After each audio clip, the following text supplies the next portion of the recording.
소풍 가기 전에 어떤 마음을 가집니까? 큰 첫날 밤은 옛날에 어릴 때 잠을 잘 자지 못하지요. 우리가 내일 우리가 5월 달에 가려고 했지만 우천으로 비 때문에 가지 못했던 이 야외 예배가 내일로 다가왔습니다. 그러니까 하나님께서 만드신 그 천연계와 또 이 아름다운 것들을 바라보면서 하나님의 그 창조물을 많이 느낄 수 있는 특별한 그러한 안식일이 되었으면 하는 마음 간절합니다. 저는 우리의 마음속에 그 축복과 감사와 찬양이 넘치는 그 안식일을 기대하면서 오늘 이 안식일이 시작하는 첫 시간에 에스라의 결심이라는 제목을 가지고 말씀을 나누기로 합니다. 오늘 에스라에서 나오는, 특별히 에스라 7장에 나오는 이 에스라의 결심 부분이 있는데요. 이 결심을 통하여서 오늘 이 시점에서 내가 살아가야 할 그 방향을 다시 한번 점검해보고, 그리고 우리가 어떤 새로운 결심을 해야 될 시기인지, 그리고 우리가 어떤 결심이 필요한지를 한번 생각해보는 그러한 시간을 가졌으면 하는 마음으로 오늘 말씀을 준비했습니다. 우리가 에스라서를 읽기 전에 에스라서의 배경에 대해서 한번 살펴보는 것이 필요합니다. 이게 에스라서의 배경을 한눈에 볼 수 있는 표인데요. 우리가 구약에 보면은 이 남방 유다가 BC 586년에 멸망하지 않습니까? 이 멸망함으로 말미암아 이 남아있던 유대의 백성들은 바벨론의 포로로 잡혀가고, 그리고 또 소수 남아있는 사람들은 애굽으로 망명을 가게 됩니다. 결과적으로 예루살렘 땅 안에는 하나님의 백성 유대인들이 아무도 존재하지 않은 그런 상황에 놓이게 돼요. 그런데 우리가 신약으로 넘어가서 예수님께서 탄생하시는 그 배경을 살펴보면은 이 이스라엘 백성들이, 유대인들이 다시 한번 예루살렘 중심으로 그들이 신앙하고 있는 것을 우리가 볼 수가 있습니다. 그래서 그러면 이 남방 유다가 멸망해서 예루살렘에서 다 떠나 흩어지고 난 다음에 예수님 시대에 그들이 다시 모이게 된 그 과정 속에 도대체 어떤 일이 있었는지에 대한 역사적인 상황을 알 수 있는 구약의 역사서가 바로 에스라서와 느헤미야입니다. 그래서 오늘은 이 에스라서와 느헤미야에 있는 그 책들을 통하여서, 그러면은 바벨론으로 떠나고 포로로 잡혀가고 난 다음에 그들이 어떻게 다시 예루살렘 성에 오게 되었는지를 우리가 한번 살펴보기를 원하는 것입니다. 그 과정에는 특별하게 4번의 조서와, 왕의 조서와, 그리고 3번의 포로된 백성들이 본국으로 돌아오는 귀한 사건이 있었습니다. 그것을 통하여 한번 살펴보기를 원하는데요. 첫 번째 조서는 이 고레스 원년에 바벨론이 멸망하고 난 다음에 페르시아가 이제 정권을 잡게 되는데, 그때 페르시아의 왕이었던 고레스 원년에 이 첫 번째 조서를 내립니다. 이 조서가 어떤 조서였냐면은 바로 너희들은 본국으로 돌아가서 예루살렘 성전을 다시 재건하라는 명령이었어요.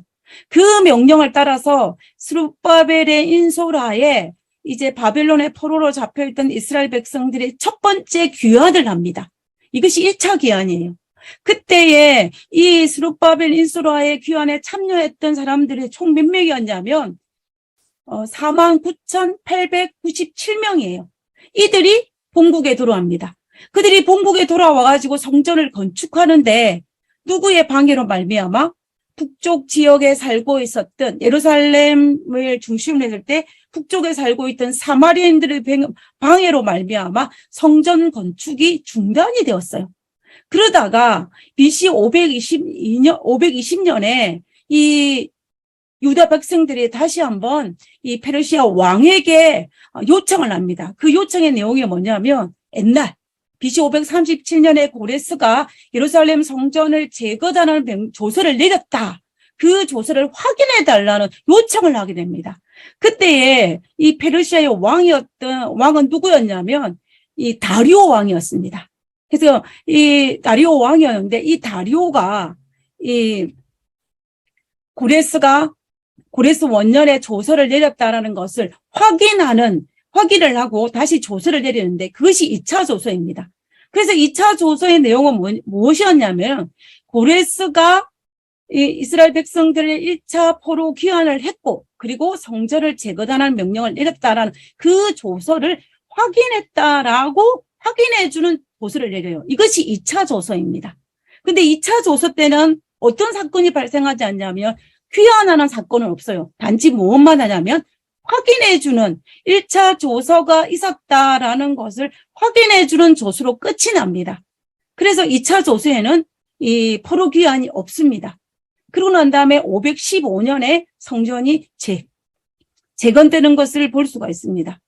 그리고 이제 시간이 지나고 난 다음에 BC 457년에 아닥사스다 왕 7년에 조서를 내리게 되는데, 이때 이 조서가 바로 3차 조서가 되는 거죠. 이 3차 조서가 내려지는데, 그때에는 이 에스라의 인솔하에 이스라엘 백성들이 이 페르시아 땅에서 본국으로 돌아오는 귀환자가 있었습니다. 그때는 몇 명이 왔냐면 15,198명이 왔습니다. 그리고 이제 네 번째 조서는 BC 444년입니다. 이때는 아닥사스다 20년이에요. 이 아닥사 20년에 아닥사스다 왕이 네 번째 조서를 내리는데, 그 조서의 내용이 바로 느헤미야로 하여금 그 본국으로 돌아와서 성벽을 짓도록 허락하는 내용이었습니다.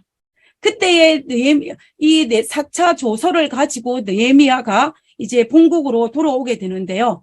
그 본국에 돌아올 때에 아마도 이 느헤미야와 다른 이 유다 백성들이 같이 참여를 했을 것입니다. 그러나 성경상으로는 이들이 몇 명이 조인을 했는지에 대해서는 기록은 없습니다. 그래서 알 수 없음이라고 제가 적었는데요. 예, 물론 그 유대 여러 문헌에는 그것이 있긴 하지만 성경적으로는 우리가 확인할 수 없다라는 것을 여기에서 다시 한번 말씀을 드리기로 합니다.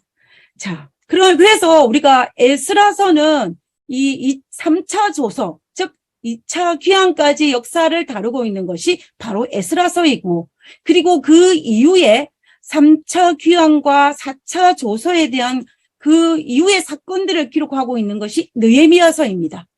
그러면 오늘 제가 다루기를 원하는 에스라 7장의 배경은 어디냐면, 지금 이 별표, 이 초록색의 별표가 위치한 이 위치가 바로 에스라의 7장의 바로 그 시점입니다. 그래서 에스라가 이 에스라서를 기록하였는데, 그래서 에스라 1장부터 6장까지의 내용을 살펴보면 그것은 에스라가 경험하지 않은 믿음의 선배들이 경험한 1차 귀환과 1차 조서와 2차 조서, 그리고 스룹바벨 성전을 건축하는 그 사건들까지 기록한 것이 바로 1장에서 6장까지의 기록입니다.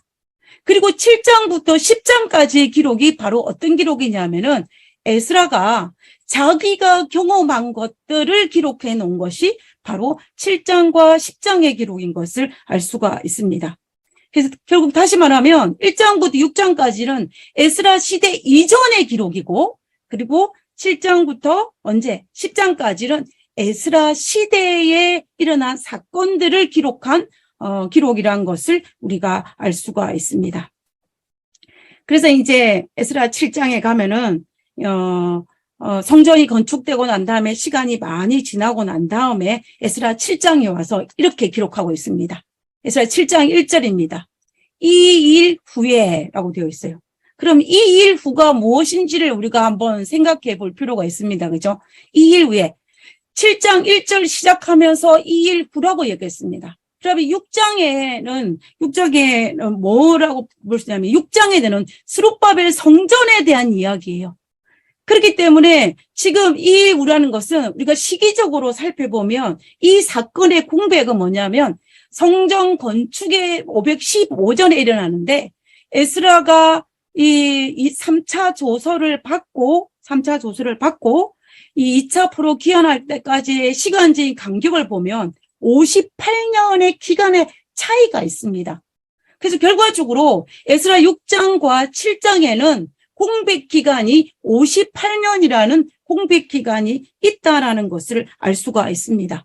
그래서 515년에 그들이 스룹바벨 성전을 짓고, 그리고 난 다음에 그들은 성전 봉사를 다시 시작을 하고, 다음에 6월절을 지키며 그들이 믿음 안에 살려고 노력을 하였습니다. 그러나 이 58년이라는 시간이 지나는 동안에 하는 동안에 이 예루살렘의 영적인 분위기가 굉장히 많이 세속화된 것을 우리가 알 수가 있습니다. 이때에 이러한 시기에 에스라가 아닥사스다 왕의 명령을 받고 3차 조서를 가지고 이제 이 15,198명의 이스라엘 백성들을 데리고 바로 예루살렘으로 돌아오면서 하는 이야기를 다루고 있는 것이 바로 에스라 7장에 있는 이야기입니다. 근데 에스라 7장에 이 이야기를 이 에스라가 시작을 하면서 정말 생뚱맞게 무엇을 에스라 7장 1절부터 5절까지 무엇을 기록하고 있냐면요. 자신의 족보를 기록하고 있습니다. 저는 이 본문을 읽고 할 때 이 본문이 처음에는 왜 에스라가 자신의 족보를 이야기했을까라는 생각을 하게 됐어요. 왜 에스라가 여기에다가 자신의 족보를 끼워 넣었을까? 아담까지 올라가는 족보도 아니고 아브라함까지 올라가는 족보도 아니고 어디까지 올라가는 족보냐면 우리가 여기 읽어보면 이일 위에 바사왕 아닥사스다 왕이 있을 때 이때는 아닥사스다가 왕이 되었을 땐 7년 때 일입니다. 에스라는 자가 있으니 그는 자기를 말하는 것입니다. 에스라는 자가 있으니 그는 스라야의 아들이요 아사라의 손자요 힐기야의 증손이요. 그리고 2절, 3절, 4절에 몇 대 손이요 계속 올라갑니다. 그리고 이제 5절에 올라가서 아비수아의 13대 손이요 비느하스의 14대 손이요 엘르아살의 15대 손이요 대제사장 아론의 16대 손이라 라고 하면서 1절부터 5절까지에 있는 이 에스라의 족보 이야기를 끝을 맺는 것을 볼 수가 있습니다. 그래서 여기에서 볼 때 에스라는 의도적으로 자기가 이 그 제사제도의 초대 제사장이었던 아론의 그 후손, 아론의 직계 후손이니 바로 자기 자신이라는 것을 강조하기 위해서 이 부분을 삽입시킨 것을 볼 수가 있습니다. 자, 에스라가 그러면 자신이 대제사장이었던 아론의 직계 후손이라고 그 말한 이유가 자랑하기 위해서 이 말을 했을까요? 아니면 뭔가 의도가 있었을까요? 에스라는 자기가 아론의 후손이었다는 사실을 자랑하기 위해서 이 족보를 기록하지 않았을 것입니다. 그는 이것을 말한 이유는 그가 정말 하나님의 제사장의 정통성을 이어받은 그것을 권위 있는 제사장의 직분임을 나타내기 위해서 이 족보를 기록한 것을 볼 수가 있습니다. 보통 교회 안에서 그리고 오늘날 우리가 속해 있는 이 한인 사회의 커뮤니티 안에서 누군가에게 제 소개를 부탁을 하면 저를 어떻게 소개를 하냐면 교회 사모로 소개합니다. 때로는 우리가 예준이 엄마라는 단어를 쓰면서 제가 저를 소개를 합니다. 그래서 거의 이 교회 사모이거나 아니면 예준이 엄마라는 이 이름을 가지고 제가 제 소개를 하는데, 그런데 교회 밖에서 저를 알지 못하는 사람들에게 특별히 어떤 이단 교리를 가지고 성경적으로 이야기해야 할 필요성이 있을 때에, 또 때로는 성경 말씀을 가지고 어떤 논쟁 분위기가 형성되었을 때에 저를 소개할 때는 저는 교회 사모라고 소개하지 않습니다. 그때는 제가 부목사라는 이름을 소개를 해요. 때로는 옛날에는 전도사라는 이름을 썼고 이러는데, 그거는 제가 그렇게 하는 이유가 있습니다.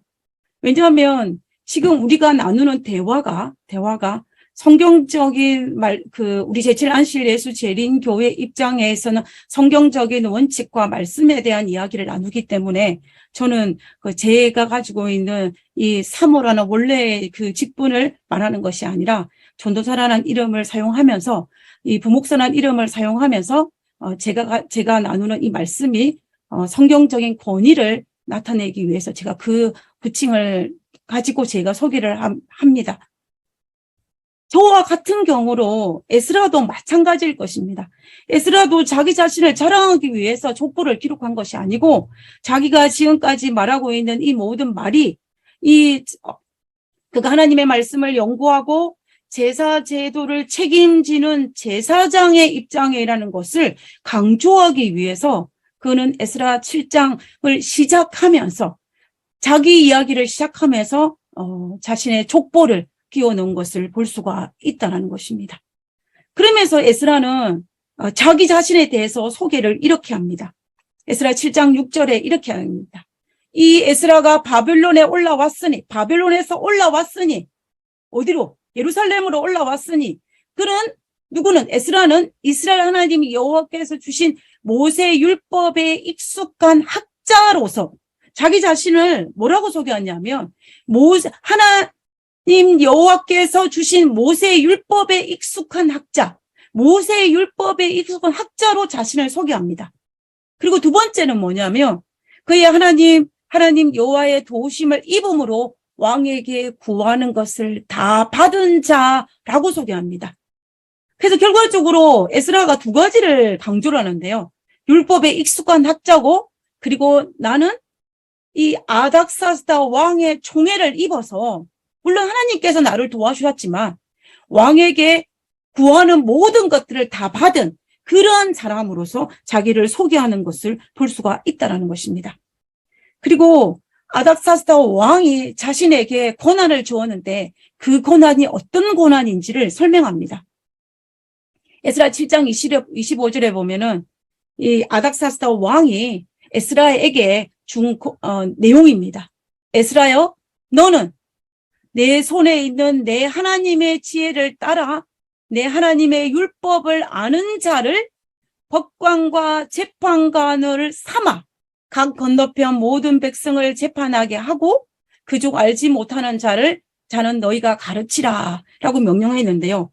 우리가 이 말씀을 자세히 살펴보면 첫 번째는 네가 그 예루살렘으로 돌아가면 법관과 재판관을 임명할 수 있는 인사 권한을 이 아닥사스다 왕이 에스라에게 주었던 것을 볼 수가 있습니다. 그래서 율법을 아는 자 중에 정말 누구를 법관을 세우고 재판관을 삼을 수 있는 사람을 잘 보고 골라가지고 그를 법관과 재판관을 삼을 수 있는 인사 권한을 누구에게? 바로 에스라에게 주었다라는 것입니다. 그리고 두 번째 권한을 살펴보면요. 모든 백성을 재판하게 하고 했습니다.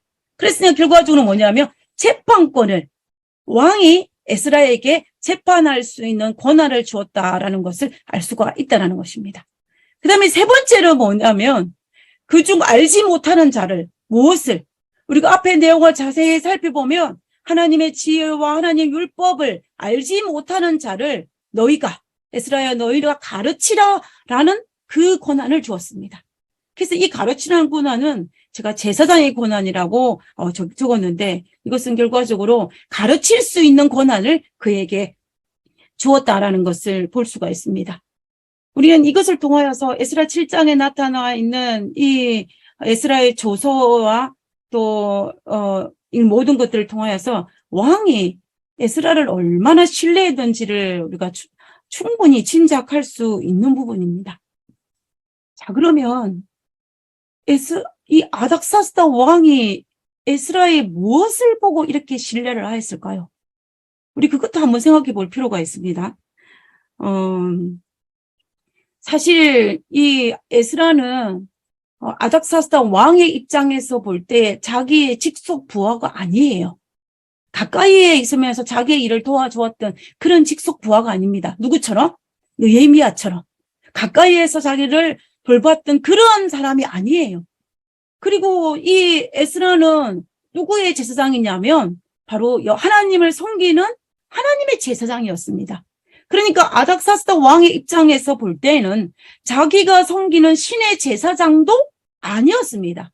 그럼에도 불구하고 이 아닥사스다 왕은 에스라를 이처럼 신임하여서 그에게 인사권과 재판권과 이 제사장을 갈 수 있는 이 가르치는 모든 권한까지도 그에게 허락한 것을 볼 수가 있는 것입니다.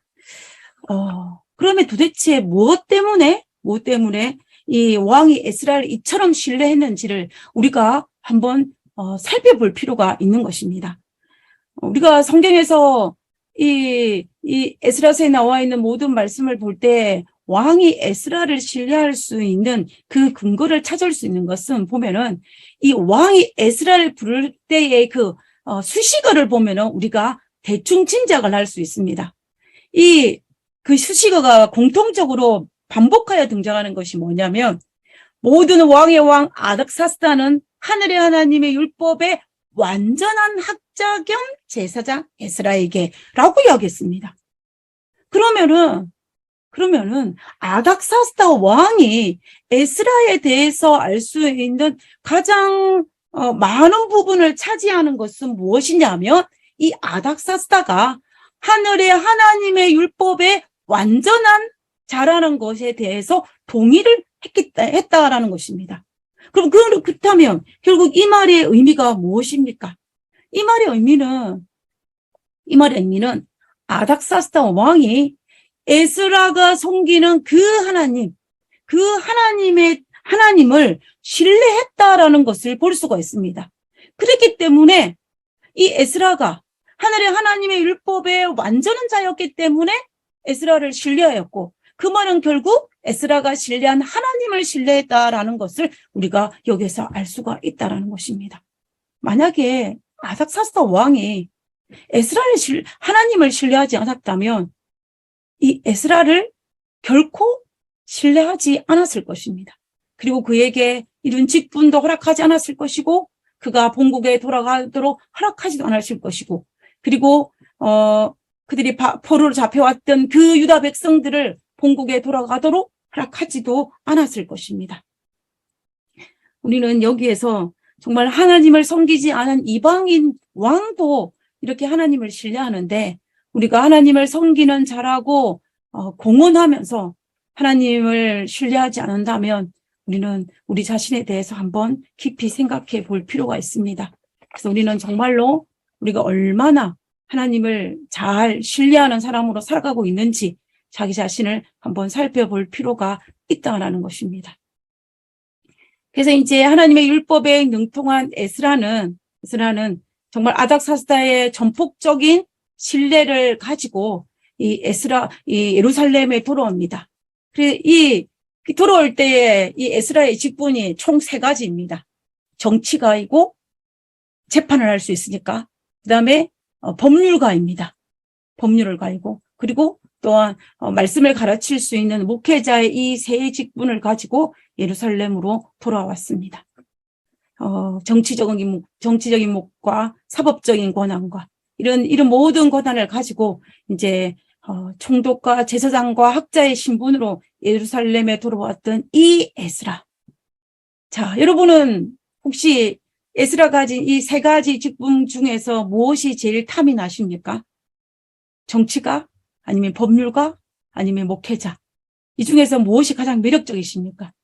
만약에 우리들에게 주어진 시간이 과거로 돌아갈 수 있다면, 우리 젊은 시절로 돌아갈 수 있다면, 여러분이 이 3가지 중에서 어떤 것을 가지기를 원하십니까? 에스라는 본인이 이 3가지의 직분을 가졌지만 그 중에서 이 3가지 직분 중에서 가장 소중히 여겼던 직분이 무엇이었는지를 우리가 이 시간에 한번 살펴보기를 원합니다. 에스라는 이 3가지 직분 중에서 특별히 제사장으로서의 직분, 특별히 목회자의 직분을 그가 가장 소중히 여겼습니다.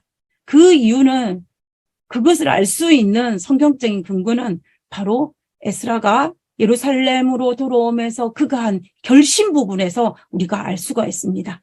에스라 7장 10절입니다. 7장 10절에 에스라가 여호와의 율법을 연구하여 준행하며 율례와 규례를 이스라엘에게 가르치기를 결심하였더라. 지금 에스라는 이 3가지 직분을 가지고 예루살렘으로 돌아오면서 그의 마음속에 그의 가장 큰 결심은 어떤 결심이었냐면, 내가 재판을 잘해서 이제 예루살렘으로 돌아가서 유다 나라를 아주 잘 하겠다, 그런 결심을 한 것이 아니에요. 그리고 내가 총독으로서 예루살렘에 있는 이스라엘 백성들을 잘 다스려서 나라가 이제 좀 더 건강하고 좀 더 부강하고 좀 더 잘 사는 나라로 만들겠다라는 어떤 정치적인 그런 야욕, 그런 것을 마음에 가지고 결심하지 않았습니다. 에스라가 예루살렘으로 돌아오면서 한 결심은 무엇이었냐면 바로 율례와 율법을 이스라엘에게 가르치기를 결심한 것입니다. 그리고 이와 율법을 좀 더 많이 연구하고 좀 더 많이 준행하면서 내가 그것을 이스라엘 백성에게 가르치는 것을 그가 결심했다라는 것입니다. 제가 며칠 전에 어떤 분의 그 간증을 짧게 들었던 기회가 있었습니다. 그분이 무슨 말을 하냐면, 아주 성경 연구를 아주 열심히 하시는 분이에요. 그 말씀을 아주 사모하시는 분이신데, 그분이 말씀하시기를 뭐냐면, 자기는 오랫동안 신앙을 하였고, 또 신학 공부도 하였고, 이렇게 하였지만, 자기가 이렇게 말씀에, 정말로 열심히 묵상하고 했던 결정적인 이유는 바로 무엇이었냐면은, 자신의 생애에서 아주 엄청난 좌절과 패배와 정말 엄청난 시련을 겪고 난 다음이라고 했습니다. 그 시련이 얼마나 컸으면 자살하고 싶은 충동을 느꼈다라고 했어요. 그러한 인생의 밑바닥을 찍고 난 다음에 그가 살기 위해서 말씀을 보았다라고 했습니다. 그리고 그 말씀을 보았을 때 그 말씀이 정말로 꿀같이 달았고 그런 말미암아 정말 말씀을 깊이 연구하는 자가 되었다라는 그 경험을 이야기하는 그러한 간증을 들었던 적이 있습니다. 우리 인간은 대체적으로 보면은 우리 인생에서 큰 위험을 어떤 어려움을 겪고 난 다음에 정말 하나님의 말씀에 깊이 빠지거나 하나님의 사랑을 깊이 깨닫거나 또 하나님 앞으로 회심하여 돌아오는 그런 일들이 우리의 삶에 일어나는 것을 볼 수가 있는데요. 이 에스라가 이런 결심을 하는데에도 에스라에게는 특별한 경험이 있었습니다. 우리가 그 경험을 우리가 유추를 해보면은 에스라가 어떤 사람이었냐면 에스라는 태어날 때에 그가 제사장 집안에서 태어났기 때문에 그런 성직자로서 교육을 받았고 그리고 또 그뿐만 아니라 또 말씀을 접할 기회가 굉장히 많았습니다. 그리고 그는 특별한 경험을 하였는데 그 경험에 대해서 이 선지자 왕에 이렇게 기록하고 있습니다. 제50장 에스라에 대한 이야기 부분에 이렇게 기록하고 있는 것을 볼 수가 있는데요. 에스라는 아브라함에게 언약하신 그때로부터 에스라가 말씀을 깊이 연구하다가 어디에 깊은 감동을 받았냐면은 아브라함에게 언약하신 그때로부터 이스라엘 경험들에 대해서 특별히 생각하였다. 그런 시내산에서 받은 교훈과 광야에서 방황하던 오랜 기간에 대해서도 연구하였다. 하나님께서 당신의 자녀들을 다루심에 관하여 더욱 깊이 배우고 시내산에서 받은 율법의 신성을 깨달았을 때에 에스라의 마음은 감동을 받았다. 에스라는 새롭고 철저한 회개를 경험하였고 성사, 거룩한 역사의 기록에 정통하여 이 지식을 그의 백성에게 축복과 빛을 가져다 주는데 사용하고자 결심하였다라는 부분이 있어요. 제가 이 부분을 읽으면서 에스라는 우리가 성경 본문을 읽다가 어느 날 어떤 한 본문에 깊은 감동을 받을 때가 있지 않습니까? 그리고 그 감동의 계기가 되어가지고 우리가 성경을 더 깊이 연구하고 또 더 깊이 연구하고 또 더 깊이 연구하는 그런 경우도 우리에게 있습니다. 그래서 에스라는 어릴 때부터 믿음 안에서 자라서 많은 영적인 교훈을 받았지만 그러나 어느 날 그가 성경을 연구할 때에 이 특별히 구약에서 이 하나님의 율례와 율법에 관련된 것을 깨달았을 때에 그의 마음에 깊은 감동이 있었고 이것이 정말 자신에게 철저한 회개를 경험할 수 있는 그런 경험을 하였기 때문에 그런 이 경험을 바탕으로 내가 예루살렘으로 돌아가며 이스라엘 백성들에게 그것을 가르쳐야 되겠다라는 그 결심을 하였던 것을 우리가 볼 수가 있다라는 것입니다. 실제로 1차 포로 귀환 자들이 해야 할 가장 중요한 목적은 성전 건축이었습니다. 그리고 이제 에스라가 이끄는 2차 포로 귀환은 이제 그 성전 건축에 한 다음에 시간이 지나고 난 다음에 그들이 영적으로 쇠퇴졌을 때 그들의 신앙을 영적인 것을 다시 한번 부흥시킬 수 있는 그러한 시간이 그에게 온 것입니다. 그래서 에스라는 정말 그들에게 영적 부흥을 줄 수 있는 그 방법이 오직 말씀이라는 것을 그가 깨달았기 때문에 그가 그러한 결심을 했던 것을 우리가 볼 수가 있다라는 것입니다. 바벨론 포로에서 돌아온 이스라엘 백성들이 예루살렘 땅에서 자신의 지킬 방법이 바로 이 방법밖에 없었던 것입니다. 그래서 에스라는 말씀 회복을 통하여 이스라엘에 부흥하기를 그가 결심하였던 것을 우리가 볼 수가 있습니다. 제가 이번에 한국에 가서 기회가 돼가지고 제가 청년 때 다녔던 진주중앙교회를 다녀왔습니다. 제가 진중앙교회를 방문할 기회가 있었는데요. 지난번에 한국에 갔을 때는 제가 이 교회를 가지 못하고 다른 교회를 갔기 때문에 오랜만에 가는 교회였습니다. 옛날에 계셨던 분들이 여전히 건강한 모습으로 교회를 지키고 계셨습니다. 그분들에게서 저는 50대가 되었지만 제가 50이 아니라 여전히 20대의 그냥 선옥입니다. 그래서 저를 보고 하는 말입니다. 아이고, 이게 누구? 경상도니까 사투리를 씁니다. 이게 누구? 선옥이 아이가 라고 하면서 정말 저희를 반갑게 이렇게 맞아줬던 주었습니다. 그리고 같이 청년을 활동을 했던 이 청년들은 이제 교회의 중년이 되어서 교회를 지키고 있는 모습이었는데요. 제가 반가움에 그 교인들과 인사를 나누면서 예배를 참여하면서 주변을 돌아보면서 제 눈에 띄는 변화가 하나 있었습니다. 그것이 무엇이냐면, 실제적으로 오늘날 한국에 있는 기독교, 모든 이제 일반 기독교는 옛날과 달리 많이 쇠퇴해졌다라고 이야기합니다. 통계적으로. 그런데, 제가 보니까는 제가 갔던 진중앙교회는 오히려 교회가 성장을 한 거예요. 그리고 우리가 알다시피 이 제7한실 재림교회도 통계적으로 볼 때에 이 3,6대를 중심으로 인하여 교회가 거대화됐긴 했지만 이 3,6대에서 멀어지는 지방교회는 점점 교회가 작아지고 있는 것이 통계적인 수치라는 것을 우리가 들었습니다. 그런데 제가 진주중앙교회를 참석을 했는데 교회가 오히려 작아진 것이 아니라 교회가 오히려 성장을 했더라고요. 그래서 제가 이 교회가 성장을 해서 기분이 굉장히 좋았습니다. 그래서 제가 감사헌금을 내면서 제가 뭐라고 기록했냐면 하나님께서 이 진주중앙교회를 아름답게 지켜주셔서 감사합니다라고 감사헌금을 냈거든요. 그래서 주변을 둘러보니까 이 교회에 변화된 가장 큰 변화의 특징이 하나 있었는데 그것이 뭐냐면 이 교회 구성원들의 8분의 1 정도 해당하는 교인이 누구였냐면은 외국인이었어요. 한국이 아니라 외국인들이 이 진주중앙교회의 인구의 8분의 1을 차지하고 있는 것이 이 교회가 변화된 모습이었습니다. 옛날과 달라진 모습이었어요. 이 말이 무슨 말이냐면은 요즘에는 한국에 외국인들이 굉장히 많이 있습니다.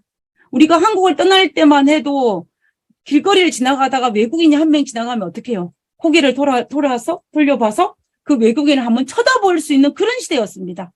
그런데 우리가 한국을 떠나고 난 다음에 한국은 너무 많이 바뀌어서 한국에 많은 외국인들이 한국에 이주해 와 있는 것을 볼 수가 있습니다. 결혼을 통해서 취업을 통해서 여러 가지 방법을 통해서 한국에 많은 외국인들이 있는 것을 볼 수가 있는데요. 그런데 그분들이 이제 교회에 들어온 것입니다. 제가 한국을 방문하여서 이제 교회를 방문할 때마다 이제 외국인들이 교회 안에 들어와 있는 모습들을 제가 사실은 몇 년 전부터 발견하곤 했었어요. 그런데 이번에 진주중앙교회를 갔을 때의 그 외국인들은 정말로 교회의 8분의 1을 차지할 정도로 한 구성원이 되어가지고 교회의 한 부분을 차지하고 있는 것을 볼 수가 있었던 것입니다.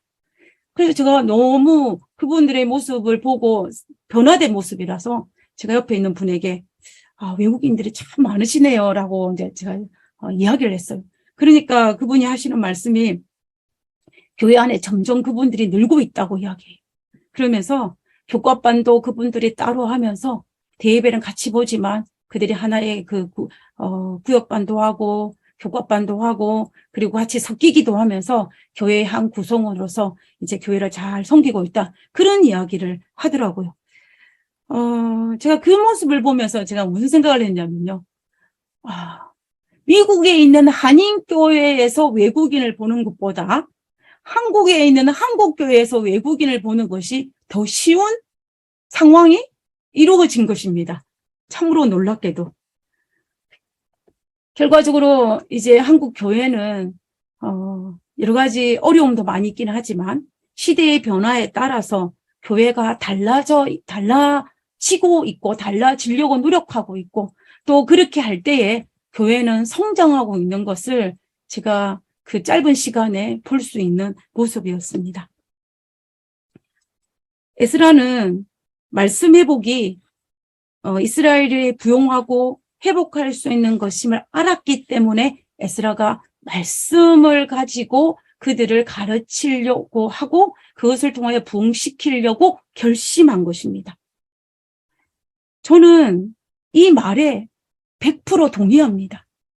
제가 사실은 신학 공부를 한 이유는 목회를 하기 위해서가 아니고 저는 성경을 가르칠 때에 제가 잘 알지 못하면 성경을 가르치는 게 너무 힘들었어요. 제가 90년도에 청년의 시절이었는데 그때에는 이 1990년도 초반만 해도 성경 공부 모임이 굉장히 많았습니다. 우리가 안식일 예배, 금요 예배, 화요 예배 외에도 구역반도 있었고 1:1 성경 공부도 있었고 그리고 여러 가지 성경 공부 모임이 굉장히 많았습니다. 그래서 이 어떤 교회 안에서의 모임은 가장 큰 메인은 말씀 연구였고 그다음에 두 번째가 친교였습니다. 그 당시 교회 분위기가 이러다 보니까 성경을 가르칠 기회가 굉장히 많았어요. 그래서 후배들이나 또 학생반 어린 친구들에게나 동생들에게 또 구두자들에게 성경을 가르치는 기회가 목회자가 아닌 청년인 저에게도 그런 기회가 굉장히 많이 있었습니다. 그러다 보니까는 성경을 가르치려고 하다 보니까 제가 가진 지식이 너무 작아서 너무 한계를 느껴서 그래서 제가 신학을 공부하기 위해서 서울로 상경한 이 이유가 제가 신학을 공부한 첫 번째 이유였습니다. 근데 우리가 알다시피 이 세월이 흘러서 2010년대로 넘어가면서 이 미주 사회는 점점 성경 공부 모임이 사라지고 있는 것이 오늘날 우리의 현실입니다. 대체적으로 교회 안에서 처음 교인들이 들어오면 무조건 성경 공부를 하는 것이 의례적이었지만 그러나 오늘날에는 그렇게 하는 것을 그렇게 좋아하지 않습니다. 오늘날은 어쩌면 유튜브를 통해서 원하기만 하면 들을 수 있는 설교가 성경 공부가 있는 자료가 너무 많습니다. 사실은. 그래서 구태여 부담스럽게 누군가와 개인적으로 1:1 만나서 번거롭게 성경 공부하기를 원하지 않는 세대가 오늘날 우리가 살아가는 세대입니다. 어쩌면 1:1 만남보다는 어떤 소그룹보다는 온라인을 통한 교제를 더 원하는 세대로 바뀌고 있는 시대에 우리가 살고 있다는 것입니다. 근데 제가 몇 주 전에 북가주 장로회에서 주최한 이 미디어 사역에 대한 이야기를 들으면서 제가 그런 생각을 했습니다. 그때 이제 이 사역에 그때 하던 내용 중에 뭐냐면 이 대총회 차원에서 미디어 사역을 여러 가지 다방면으로 시도를 해보는데 성공할 수 있는 여러 가지 방법을 다 동원해 시도했는데 성공한 케이스가 거의 없다라는 것입니다. 그 중에 단 한 가지 성공을 했는데 그것은 1:1 기도를 해주는 거는 성공했다라는 것입니다. 제가 그 이야기를 들으면서 물론 온라인을 통하여서 오픈해가지고 기도해주겠다 했지만 그러나 1:1로 이제 피드백을 받으면서 기도를 해주기 때문에 이거는 온라인과 1:1을 교제를 통한 것이었기 때문에 100% 온라인이라고 볼 수가 없는 상황이었습니다. 전 그런 것들을 볼 때에 오늘날 우리의 세대가 정말 온라인 세대이기는 하지만 그러나 그럼에도 불구하고 가장 효과적인 것은 얼굴을 보고 교감을 나누고 삶을 나누는 그러한 교제가 말씀 연구가 우리에게 가장 효과적이라는 것을 우리가 다시 한번 생각하게 되었습니다. 그래서 2023년도를 살아가고 있는 우리는 오늘 이 시점에 특별히 미국 땅에서 살고 있는 우리가 처한 이 상황 속에서 에스라가 결심했던 것처럼 우리도 결심이 필요한 시기에 살아가고 있다는 것입니다. 물론 에스라 결심한 것처럼 말씀 연구와 또 말씀을 통하여서 힘을 얻고 그리고 말씀을 통하여 방향을 잡아야 되는 것은 당연한 일입니다. 그리고 그거에다가 시대의 변화를 인정하고 받아들여서 우리 교회에 맞는 새로운 선교 방향을 위한 어떤 결심이 우리에게 필요하다라는 것을 우리가 알 수가 있다는 것입니다. 에스라는 그 페르시아를 떠나서 예루살렘을 돌아올 때 그의 마음속에 강한 결심을 하였고 그 결심을 예루살렘에 와서 실천하였습니다. 물론 에스라가 한 결심이 100% 성공을 거둔 건 아니에요. 우리가 에스라서와 느헤미야서를 읽어보면 처음에는 에스라의 이 결심이 어떤 결실을 보는 것처럼 보였습니다. 그러나 시간이 지나고 난 다음에 그들은 실패했습니다. 그렇지만은 우리가 이 시도하지 않은 것보다는 훨씬 나았다라는 것입니다. 우리도 마찬가지로 우리가 오늘 우리가 처해 있는 상황은 각 교회마다 다릅니다.